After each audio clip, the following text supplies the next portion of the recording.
저는 단 한 번뿐인 인생을 알차게 살고 싶은 30대 중반의 여자입니다. 원래 인터넷에서 많이 듣던 말 중에 할까 말까 고민이 될 때는 하지 말라는 소리가 있잖아요. 그 이야기는 고민이 시작된 그 시점부터 이미 무의식 중에 해서는 안 될 이유를 떠올렸기 때문이라고 해요. 그런데도 사람들이 일을 벌이다가 사고를 치게 되는 건 아마 혹시 나는 아니겠지 하는 기대감 때문이겠죠?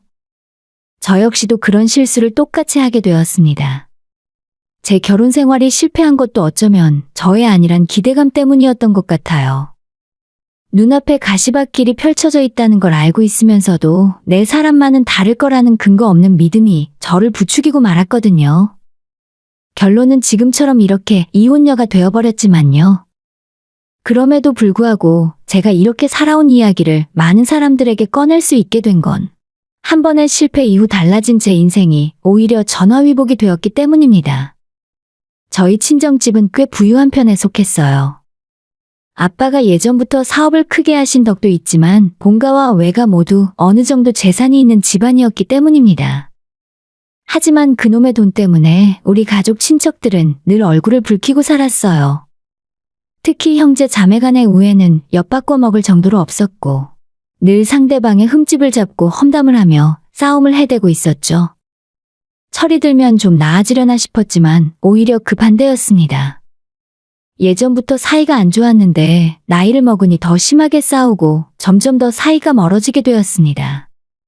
갈등을 만들고 더 부추긴 건 다른 사람도 아니고 우리 아빠였어요.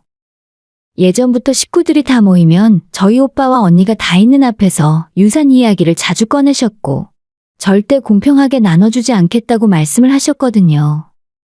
공부를 엄청나게 잘하거나 사업 수완이 있다고 생각하는 놈한테 내 재산을 다 물려줄 생각이다. 그냥 대충 살면서 부모 덕보고 묻어갈 생각은 하지 마라. 우리 집안에는 오빠 둘, 언니 하나까지 총 4남매가 있었고 그중에 제가 막내였어요. 원래 자식 많은 집안에서 막내딸은 부모님과 형제들의 사랑과 관심을 독차지하고 자란다던데 제 경우는 전혀 아니었습니다. 욕심 많은 큰오빠와 못된 작은오빠, 그리고 정말 이기적인 언니까지. 집안에서 어린 저를 위해 사탕 하나라도 양보해주는 사람이 없었습니다. 아빠 때문에 그런 건지 아니면 원래 다들 그런 성격인 건지 집안에서 형제들끼리 견제를 하고 매일 서로 도끼 눈을 뜬 채 쳐다보고 있었어요.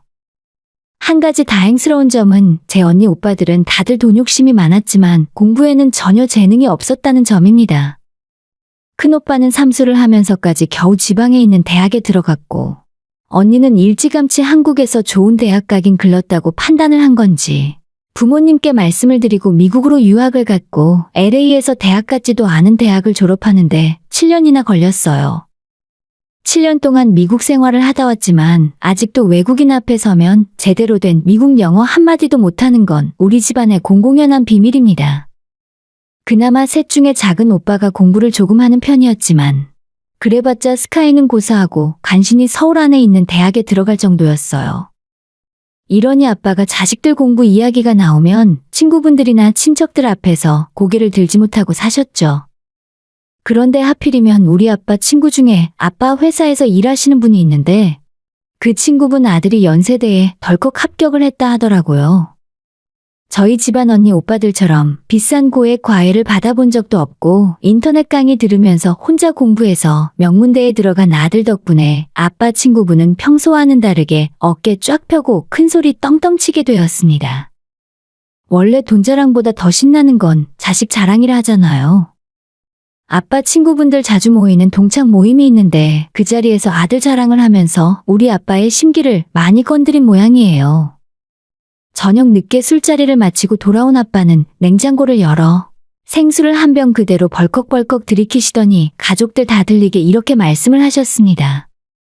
웃기는 자식, 내 앞에서 찍소리도 못하고 시키는 일이나 하던 놈이 아들 대학 잘 갔다고 유세 부리기는. 친구 욕을 한참 하던 아빠는 그 불만의 화살을 언니 오빠들과 저희 엄마에게 돌리기 시작하셨죠. 당신은 대체 집에서 애들 교육을 어떻게 시킨 거야? 학원이며 과외며 해달라는 대로 다 해줬잖아. 그 결과가 겨우 이 모양 이 꼴이야. 어떻게 자식 새끼들 중에 변변한 대학 나온 놈이 하나도 없어? 한참 씩씩거리던 아빠는 그러던 와중에 저와 눈이 마주쳤어요. 순간 불길한 예감이 머리를 스쳐갔습니다. 너가 올해로 고등학교 들어갔지? 대학 가려면 아직 3년이나 남았으니까 아직 시간은 충분해. 너가 남들 알아주는 명문대학 들어가서 우리 집안 좀 살려줘라. 서울대, 연대, 고려대 이 셋 중에 하나만 들어가면 아파트도 사주고 외제차도 사주고 너가 원하는 건 뭐든지 다 해줄게. 아빠가 제게 말을 했지만 솔직히 저는 너무 부담스러운 마음뿐이었어요. 제가 그렇게 공부를 잘하는 편이 아니었고 그 당시에 반해서 중간 정도의 성적이었거든요. 아무런 대답도 못하고 조용히 있었는데 그때 둘째 오빠가 제 자존심을 긁었어요. 아버지, 얘 학교 성적 알면서 그런 말씀을 하세요? 얘를 공부시켜서 서울대, 연대, 고대를 보내느니 제가 다시 공부해서 카이스트 가는 게 더 빠를걸요? 작은 오빠 말에 큰 오빠까지 저를 비웃었고 도저히 잠자코 듣고 있을 수가 없어서 홧김에 해서는 안 되는 말을 저질러 버리고 말았습니다. 할게요. 하면 될 거 아니에요. 내가 서울대 갈 테니까 20살부터 혼자 살 수 있게 아파트 사주세요. 나머지 가족들은 다 저를 비웃었는데 아빠만큼은 웃지 않고 저를 믿어주는 눈치였죠. 그 이후로 3년, 아니 4년은 제 인생에서 가장 열심히 보냈던 시간입니다. 밥 먹고 자는 시간 제외하고 하루 종일 공부만 했었고 심지어 고3 정시 때 서울대 떨어지고 나서 재수까지 하게 되었어요. 살면서 공부하다가 울었던 적은 그때가 처음이었던 것 같네요. 아빠는 막내딸이 공부한다고 하니 지원을 아끼지 않으셨고 유명한 사설 과외 선생부터 현직으로 학원에서 강의하는 선생님까지 집으로 불러 1:1 과외를 시켜주셨습니다. 처음엔 코웃음을 치던 오빠들도 제가 고3 때 아슬아슬한 점수 차이로 서울대에 떨어지고 재수 때는 더 열심히 공부를 하고 있으니 조금씩 불안해 하더라고요. 1년의 재수 이후로 당당하게 서울대 원하는 학과에 합격을 했고 엄마 아빠는 세상을 다 얻은 듯이 기뻐하셨어요. 됐다. 이제 다들 나를 부러워하겠지. 돈으로 안 되는 게 없다고? 세상에 돈으로 안 되는 게 어디 있어? 아빠는 제 합격 소식을 듣자마자 동창 친구분들을 모두 모으셨고 4년 전에 아빠를 망신 주었던 그분 앞에서 제 자랑을 엄청나게 늘어놓으셨답니다. 아빠는 약속한 대로 서울에서 원하는 집을 사라고 말씀을 하셨기 때문에 학교 다니기 좋은 서초구의 아파트를 사달라 부탁했고 아빠는 45평 아파트와 함께 벤츠 외제차도 한 대 뽑아주셨어요. 생각지도 못했던 막내 동생의 서울대에 합격 이후로 오빠와 언니는 위기의식을 느꼈는지 뭔가 실적을 보여주려고 애를 쓰더라고요. 그동안 있는 집 자식으로 태어나서 부모님 재산을 축내기만 했던 언니 오빠들인데 이제는 저 때문에 더 이상 속편이 있을 수 없으니 뭔가 하는 신용이라도 하는 겁니다. 사실 저는 서울대에 들어가는 것이 목표였지 대학에서 어떤 공부를 하고 졸업해서 어떤 일을 할지 전혀 생각을 해본 적이 없었어요. 그래서 학교 생활에 적응을 잘 못하고 부모님께 받은 넉넉한 용돈으로 마음껏 놀러 다니게 되었습니다. 하지만 그와는 반대로 제 성적은 바닥을 찍고 있었고 이대로 가다가는 졸업조차 위험한 상황이었죠. 그때 저를 구세주처럼 도와준 사람은 다름 아닌 저랑 같은 과의 복학생 오빠였어요. 저보다 나이가 3살 많았고 항상 저보고 부모 돈 믿고 인생 낭비하며 까불지 말고 정신 차리고 살라는 말을 입버릇처럼 하던 오빠였죠. 제 친구들은 밥 사주고 술 사주면 항상 저한테 좋은 말만 했었지만 이 오빠는 거의 유일하게 그렇게 살지 말라고 하던 사람입니다. 저는 저한테 쓴소리 해주는 사람이 싫지는 않았어요. 그런 것도 몰라볼 정도로 바보는 아니었기 때문이죠. 그 오빠와 함께 다니며 공부를 했고 당연히 성적도 잘 나오기 시작했습니다. 인생의 목표가 없이 떠다니던 느낌이었는데 복학생 오빠와 함께 취업 준비를 하기 시작했고 각종 스펙과 자격증 따는 데도 많은 도움을 받았어요. 그렇게 졸업할 때쯤 그 오빠와 저는 각자 원하던 직장에 합격을 할 수 있었습니다. 복학생 오빠는 공기업에 취직했고 저는 대기업 홍보팀에 들어갈 수가 있었죠. 거의 2년 가까이 아침 저녁으로 붙어 다닌 저희는 그 사이에 정이 들어 연인 사이로 발전하게 되었습니다. 이런 사실을 전혀 몰랐던 저희 아빠는 막내딸의 어울릴 사윗감을 알아보셨더라고요. 한 2년 정도 직장 생활을 하고 좋은 집안에 시집가서 아이 낳고 평범하게 살기를 바라셨던 것 같아요. 우리 딸 정도면 판검사나 의사 사위 정도는 봐야 할 것 같은데. 그래서 이 아빠가 사위감 후보를 좀 골라봤다. 아빠, 저 지금 만나고 있는 사람 있어요. 그 사람도 자리 잡으면 결혼하기로 이미 약속도 했단 말이에요. 아빠는 제가 만나는 남자가 있다고 했더니 엄청 좋아하셨습니다. 어떤 놈인지 물어보시길래 같은 대학 졸업해서 공기업 다니고 있는 인재라고 말을 했더니 반대를 하진 않으셨습니다. 사자 직업 전문직은 아니었지만 그래도 명문대 간판은 아빠를 만족시킬 수 있었죠. 일단 한번 얼굴 보자고 집에 데려오라 하시길래 얼마 후에 남자친구를 집에 데려와서 아빠와 인사를 시켰어요. 아빠는 그날같이 바둑도 두고 저녁 먹으면서 술도 한 잔 마시고 나름대로 화목한 분위기가 만들어지더라고요. 분위기만 봐서는 당장 결혼을 허락해 주실 것 같았어요. 그런데 남자친구가 돌아가자마자 아빠가 저를 앉아보라 하시더니 이런 말씀을 하시는 겁니다. 저놈은 사위감으론 영 아니다.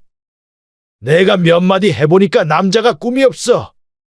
서울대까지 나와서 안전빵 공기업 다닌다고 할 때부터 혹시나 했는데 역시 내 생각이 틀리지 않더구나. 꿈이 뭐냐고 물어보니까 홀어머니 모시고 살 사람 찾는다니 그게 말이 되는 소리야. 딸린 동생도 줄줄이 있는 것 같은데 안 된다 저놈은. 아끼는 막내딸이 편한 인생을 놔두고 고생길이 훤한 가시밭길로 들어가려고 하는데 그걸 지켜보고 있을 부모가 몇이나 있겠어요. 아빠는 헤어지라 하고 제가 그 말을 듣지 않자 엄마가 따로 남자친구를 밖에서 저 몰래 만나 두 사람 헤어지라는 말까지 하셨어요. 저는 어차피 대학 입학하고 아빠한테 받은 아파트도 있고 두 사람 직장 생활하며 버는 돈도 있으니 부모님이 아무리 반대해도 결혼해서 못 살 이유는 없다고 생각했죠. 그때 저는 마치 비련의 여주인공이라도 된 것처럼 부모님에게 늦은 반항을 하고 대학 졸업한 이후로 다시 들어갔던 집에서 나와 혼자 살기 시작했어요. 바로 남자친구와 살림을 차리는 건 너무 막 나가는 것 같았고 좀 더 두 사람이 준비가 된 후에 부모님께 다시 허락을 받고 결혼할 생각이었습니다. 저는 다니는 회사가 대기업이었고 매일 실적에 압박과 업무에 치여 야근하는 날이 대부분이었는데 공기업 다니는 남자친구를 보니 주말마다 취미생활도 하고 평일 저녁에 운동도 하러 다니는 등 아주 여유로운 생활을 하는 것 같았어요. 버는 돈도 저랑 크게 차이는 안 나고 정말 저 생활이 더 낫겠다 싶었죠. 그러던 와중에 남자친구는 제가 너무 고생을 하는 것 같다며 하루빨리 결혼해서 저를 편하게 해주고 싶다 하더라고요. 안 그래도 직장 생활에 스트레스를 받던 와중에 남자친구의 그 말이 제게는 너무나도 달콤하게 느껴지게 되었습니다. 그 당시에는 온전히 저를 위해서 그런 소리를 하는 줄 알았어요. 그래서 시기가 조금 빨랐지만 저는 결혼을 결심하게 되었습니다. 뭐 결혼을 한다고? 누구 맘대로?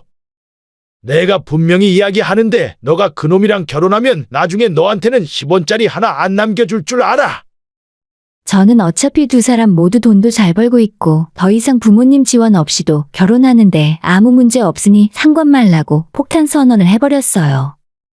부모님께 처음으로 대놓고 반항을 해본 건데 엄마는 아예 머리까지 싸매고 누우실 정도였습니다. 그런 제 결혼에 쌍수를 들고 환영을 한 건 언니 오빠들 뿐이었죠. 특히 저보다 일찍 결혼해 두 아이를 키우고 있던 언니는 제 결혼 소식을 듣더니 잘 생각했다며 이 남자가 저랑 어울린다 하더라고요. 그래, 그 정도가 원래 너가 만날 사람이 맞아.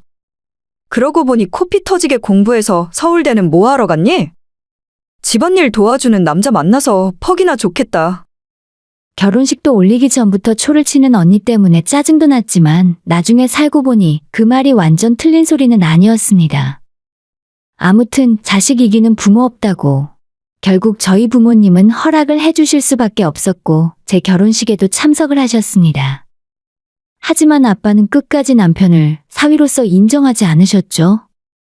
자네 잘 들어. 난 아직도 이 결혼 반대야. 내 딸이 행복하게 잘 살았으면 하는 마음은 있지만 딱 거기까지야. 앞으로 자네들이 살면서 아무리 힘든 일이 생겨도 내 재산은 한 푼도 지원받을 일 없을 테니 명심하게. 그땐 저도 그 말을 옆에서 들으며 서운하긴 했지만 제가 부모님 마음에 못을 박은 것에 비하면 아무것도 아니라는 걸 알기 때문에 아무 소리 못했어요. 우여곡절 끝에 결혼식을 무사히 치를 수 있었고 신혼여행을 다녀온 뒤에 제 서초 아파트에서 신혼생활을 시작했죠. 신혼여행을 다녀오고 회사에 복직하자마자 또다시 전쟁 같은 회사 생활이 이어졌습니다. 남편이 오랜 자취 경력으로 집안일을 많이 도와주었고 덕분에 퇴근하고 집에 돌아와 제가 할 일이 조금은 줄어들었어요. 아무리 힘든 고난과 역경이 오더라도 두 사람이 이렇게 힘을 합쳐서 살아가면 못할 것이 없다고 생각했습니다. 그러던 어느 날 퇴근하고 집에 돌아와 보니 시동생이 집에 와 있더라고요. 시동생과는 결혼 전부터 자주 만나고 맥주도 한 잔씩 하는 관계였기 때문에 크게 이상하다는 생각을 하진 않았습니다. 형수, 미안한데 몇 달만 여기서 지내도 돼요? 나 시험 공부 때문에 서울에서 학원 다녀야 하는데. 길게는 아니고 혼자 살 고시원방이라도 구할 때까지만 신세 좀 질게요. 괜찮죠? 경찰 공무원 시험 준비를 한다던 시동생은 노량진으로 학원을 다닐 거라 했고 방 구할 때까지만 잠깐 지내겠다고 하는데 매몰차게 거절할 수가 없었습니다. 그래서 일단 알겠다 하고 넘어갔습니다. 제가 허락을 하자마자 남편과 시동생이 눈을 맞추며 안도하는 느낌을 받았고 눈치가 빠른 편이라 제가 그 모습을 보니 기분이 별로 좋진 않았습니다. 그래서 그날 저녁 잠자리에 들기 전에 남편에게 그 이야기를 꺼냈습니다. 아니야, 내가 걔랑 말을 맞추긴 뭔 말을 맞춰? 그냥 오랜만에 같이 사니까 좋아서 그런 거지. 괜히 생사람 잡지 마. 그런 말 안 해도 어차피 이 집은 당신 거라는 거 모르는 사람, 우리 집안에 하나도 없으니까. 남편은 혼자 성질을 버럭내고는 등 돌리고 눕더라고요. 그렇게 저는 얼떨결에 시동생과 한 집에서 살게 되었고 조금 불편하긴 했지만 저희가 퇴근하고 집에 오면 시동생이 눈치껏 빨래도 하고 청소도 해주는 바람에 생활이 좀 편해지긴 했어요. 남편도 집에 와서 집안일을 할 시간에 편하게 쉴 수 있으니 좋아했습니다. 몸이 편해져서 그런지 저도 체중이 늘고 점점 게을러지는 것 같았어요. 그러던 어느 날 저는 회사 사람들과 점심을 먹으러 나왔는데 평소 잘만 먹던 순댓국을 한 숟갈 딱 뜨는 순간 속에서 처음 느껴보는 역한 기분이 들었고 헛구역질을 하게 되었습니다. 그랬더니 제 앞자리에 있던 과장님이 안 그래도 요즘 임신한 것 같았는데 입덧까지 하는 걸 보니 임신 맞는 것 같다 하더라고요. 그 말에 화들짝 놀란 저는 점심을 먹는 둥 마는 둥 하고 바로 약국에 들러 테스터기를 사서 검사를 해봤습니다. 그랬더니 누가 봐도 선명한 두 줄이 나왔습니다. 이 소식을 남편에게 가장 먼저 알렸고 남편은 제가 임신했다는 말을 하자마자 사무실인데도 불구하고 환호성을 질렀어요. 친정에도 바로 말씀을 드렸더니 평소엔 저한테 냉랭하게 말씀을 하시던 친정엄마도 잘 됐다며 한참을 기뻐하셨습니다. 그리고 엄마의 전화를 끊고 몇 분 뒤에 아빠까지 전화를 하셔서는 원래 임신 초기에 몸 관리를 더 잘해야 하니까 무리하지 말라고 신신당부를 하시고 전화를 끊었어요. 제 결혼 문제 때문에 약간은 어색했던 엄마 아빠와 전화통화를 하고 나니 기분이 그렇게 좋을 수가 없었습니다. 하지만 임신으로 기뻤던 건 순간이고 매일 계속되는 야근과 업무량 때문에 몸도 마음도 지쳐가게 되었습니다. 안 그래도 스트레스가 심한데 입덧 때문에 밥까지 거의 먹질 못하니 체중은 순식간에 줄어들고 빈혈까지 심해서 자리에서 일어나지도 못했습니다. 먹고 살기 위해 다니는 직장이었는데 이러다가는 내가 큰일 나던지 뱃속의 아기가 큰일 날 것 같아서 선택을 해야겠다 싶었죠. 여보, 나 회사 그만둘까? 안 그래도 회사 일 때문에 힘든데 아이까지 생기고 입덧하니까 너무 괴로워. 그렇다고 회사를 그만둬? 거기 들어가는 게 얼마나 힘든지 알잖아. 남들도 다 애 낳고 잘만 회사 다니는데 겨우 이걸 못 참는다고? 그리고 나 혼자 벌어서 어떻게 살아? 애까지 낳으면 돈 들어갈 곳 투성인데. 막말로 당신이 일 그만두면 처가에서 당신 월급만큼 돈 주는 것도 아니잖아. 저는 제가 힘들다고 말하면 남편이 빈말로라도 언제든 쉬라고 하던지 아니면 병가라도 내고 쉬라고 할 줄 알았는데 결국 돈 때문에 안 된다더군요. 그리고 마치 모든 일의 원인이 친정에서 아무런 지원을 해주지 않기 때문에 이렇게 된 것처럼 이야기를 하니까 정말 짜증이 났습니다. 자기 말 진짜 이상하게 하네. 갑자기 여기서 내 친정 이야기가 왜 나와? 내가 일 못하겠다는데 왜 우리 부모님이 돈을 줘야 하는데. 그건 장인어른이 손주를 위해서 그 정도는 해주실 수 있으니까 그런 거지. 나도 누울 자리 보고 다리를 뻗는 거야. 당신 아이 생겼다고 했을 때 장인어른이 그렇게 기뻐하셨다며. 우리 결혼할 때 아빠 이야기 못 들었어? 아빠한테 손 벌릴 생각은 처음부터 하지도 마. 나는 우리 아빠가 한 번 한 말을 번복하는 걸 본 적이 없어. 제가 확실하게 안 된다고 선을 긋자 남편은 인상을 쓰며 투덜거렸습니다. 그렇게 시간은 또 흘러 몇 개월이 지났습니다. 혼자 살 방만 구하면 집에서 나가겠다던 시동생은 아예 우리 집에 눌러 살 생각을 하는지 집은 구하지도 않고 너무 편하게 지냈습니다. 그래서 이대로는 안 되겠다 싶은 마음에 같이 밥을 먹으면서 슬쩍 시동생에게 요즘 방은 구하고 있냐고 물었어요. 그랬더니 자기는 처음 듣는 소리라는 듯 무슨 방을 구하냐고 오히려 저한테 되물어보는 겁니다. 아니, 서울에서 방 구할 거라면서요? 고시원이든 뭐든 노량진 근처로 구한다고 했잖아요. 아, 고시원 이야기 하시는구나. 저 그거 안 구하기로 했어요. 도저히 사람 살 곳이 못 되더라고요. 어차피 형이랑 형수랑 같이 살면 생활비도 안 드는데 뭐하러 혼자 살 집을 구해요? 이 집에 방이 4개나 있는데 내가 하나 쓴다고 문제될 것 없잖아요. 뻔뻔하게 이야기하는 시동생을 보니 순간 열이 확 오르더라고요. 처음부터 아예 집 구할 생각은 전혀 없었다는 걸 그때 알게 되었습니다. 옆에서 밥을 먹고 있는 남편 역시도 표정 하나 바뀌지 않았고 저는 처음부터 두 형제한테 완전히 속아 넘어갔을 뿐이었죠. 그래도 제가 이제 곧 아이도 낳게 될 거고 계속 한 집에서 같이 사는 건 불편하지 않을까요? 네, 불편해요. 난 전혀 안 불편한데. 형은 내가 있어서 불편해? 아니, 한 식구끼리 한 집에 사는데 뭐가 불편해? 두 형제가 아주 쿵짝이 잘 맞았습니다. 제가 지들 불편할까봐 이런 말을 하겠습니까? 내가 불편하다는 걸 애둘러 말을 한 거지. 두 남자는 뻔히 제 말의 뜻을 알면서도 일부러 모르는 척 넘어가려 했어요. 시동생 때문에 저는 회사에 출근한 이후로도 일에 손이 잡히지 않았습니다. 이렇게 계속 같이 살 수는 없는 상황이었어요. 그래서 퇴근길에 남편에게 일단 밖에서 만나 이야기 좀 하자 말했습니다. 남편은 아예 저녁을 먹자면서 저를 한식당으로 불렀고 그 자리에 갔더니 시동생이랑 언제 올라오셨는지 모를 시어머니까지 함께 와 있었어요. 아가 어서 와라. 홀몸도 아닌데 고생이 많네. 너 오면 시키려고 했는데 미리 좀 먹고 있었어. 이사가 보통 힘든 일이 아니네.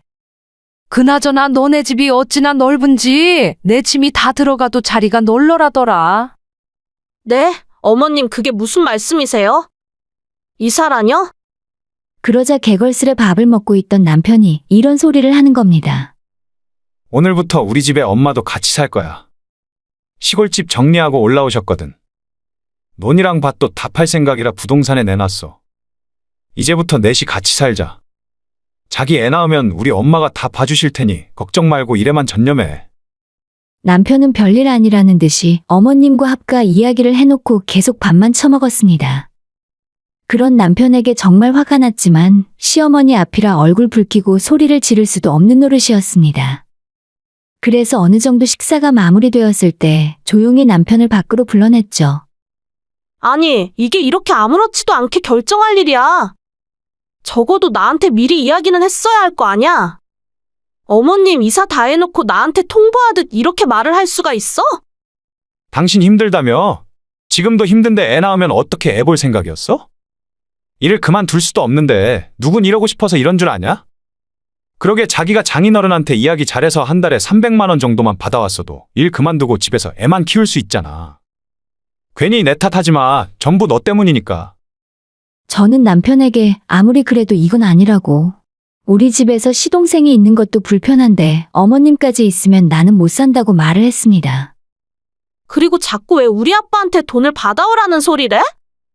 결혼할 때 집 해왔으면 충분하잖아. 아, 진짜 너희 아빠 재산이 얼만데 아파트 하나로 퉁치고 사냐? 너네 언니 오빠들은 최소 건물을 몇 채씩 받을 텐데. 언제까지 그깟 집 한 채로 생색 내면서 살 거야? 그 집에 우리 식구들도 같이 못 살게 할 거면 그냥 이혼해. 남편 입에서 이혼 소리가 나왔고 저는 적잖은 충격을 받았습니다. 이 사람은 처음부터 우리 집안 재산 때문에 제게 접근했던 건가 봐요. 이제서야 저희 아빠가 사람을 잘 봤구나 하는 생각이 들었고, 결혼할 때도 한 푼 주지 않겠다고 말씀하신 이유를 알겠더라고요. 야, 너 말이면 다인 줄 알아? 이혼하고 싶으면 얼마든지 이혼해. 거지 같은 너네 식구들 내 집에 줄줄이 들어앉히지 말고. 그렇게 소리를 지르고 있었는데 시어머니가 저희를 찾으러 나왔다가 제가 하는 말을 들었나 봐요. 소리를 빽 지르면서 자기들한테 거지라고 했냐고 욕을 하셨습니다. 거지? 누굴 거지 취급해? 못 배워 처먹은 것 같으니. 어디서 서방한테 큰 소리야? 제가 어머님이랑 말싸움을 시작하려고 할 때 남편은 저랑 상종도 하지 말라며 시어머니를 모시고 다시 식당으로 들어갔습니다. 저는 그 자리에서 속편히 밥을 먹고 있진 못할 것 같아서 혼자서 먼저 집으로 돌아오게 되었죠. 현관문을 열자마자 쾌쾌한 냄새와 함께 어머님의 낡은 살림들이 집안에 가득했어요. 그날 하루가 너무 길기도 하고 바락바락 악을 질렀더니 머리도 아파서 그냥 안방 침대에 누워 있었어요. 얼마나 시간이 지났는지 모르겠는데 식은땀이 뻘뻘 나고 배가 찢어질 듯 아파왔습니다. 거실에서 남편과 시댁 식구들이 떠드는 소리가 들리길래 겨우겨우 기어서 방문을 열고 남편에게 배가 너무 아파서 구급차 좀 불러달라고 말했습니다. 그랬더니 남편이 저보고 한다는 소리가 생쇼하지 말라더군요. 야, 너 지금 쉬하냐? 그런다고 내가 너한테 잘못했다고 할 것 같아? 저는 어쩔 수 없이 제 손으로 핸드폰을 찾아 119에 신고를 했고 얼마 후 도착한 구급대원이 저를 데리고 병원으로 향했어요. 그제서야 남편은 상황의 심각성을 깨닫고 제가 꾀병을 부리는 게 아니라는 걸 알게 되었죠. 정신을 차려보니 친정 엄마 아빠가 제 병실을 지키고 있었습니다. 제가 어떻게 된 일이냐 물었더니 유산을 했다 하더라고요. 처음엔 뱃속 아이를 잃었다는 슬픔에 하염없이 눈물만 흘렀고 정신이 조금 돌아온 이후로는 아이를 지키지 못했다는 죄책감에 너무 힘들었어요. 그리고 제가 배를 잡고 고통에 몸부림치고 있는데도 싸늘하게 굴었던 남편이 너무나도 싫고 미웠습니다. 제가 며칠 입원을 해 있는 동안 남편은 단 하루도 병실에 찾아오지 않았는데 엄마한테 물어보니 그쪽도 문병을 올 상황이 아니라 하더라고요. 야, 너희 오빠들이 네 소식 듣고 제일 먼저 달려왔어. 아주 그냥 사람을 떡으로 만들어놨던데. 너보다 더 크게 다쳤을 거야, 아마. 그래도 팔은 안으로 굽는다고 그렇게 서로 못 잡아먹어 안달이더니 막내 동생 유산했다고 하니까 오빠 노릇을 하긴 하는구나. 아빠는 제 유산 소식을 듣자마자 변호사를 찾아 이혼 소송을 맡기셨고 제가 입원해 있는 동안 제 집에서 남편과 시댁 식구들 짐을 전부 빼버렸어요. 당장에 이사할 집도 없는데 짐을 빼면 어떻게 하냐고 시어머니가 눈물을 흘리며 통사정을 했지만 손주를 잃은 아빠는 들은 척도 하지 않았습니다. 남편은 이혼할 수 없다며 소송까지 가겠다고 했는데 아빠와 정면으로 싸워서 이길 수가 없었어요. 유산과 이혼에 대한 귀책 사유가 모두 남편에게 있다는 것이 인정되었고 저는 위자료까지 받고 끝낼 수가 있게 되었습니다. 염치 없이 제 집에 눌러 살던 시댁 식구들은 결국 다시 어머님이 살던 시골로 내려가게 된 것 같아요. 남편은 직장에 소문이 나서 얼굴을 들고 다닐 수가 없게 되자 지방의 한직으로 발령이 났고 얼마 후 서울을 떠나게 되었다고 들었어요.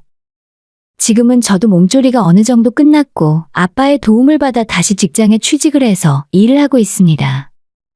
혼자 살기가 싫어져서 부모님 집에 들어가 지내고 있는데 이러니 저러니 해도 가족이 최고인 것 같습니다. 오늘의 사연은 여기까지입니다. 구독과 좋아요, 알람 설정 부탁드려요. 다들 행복하시고 좋은 하루 되세요.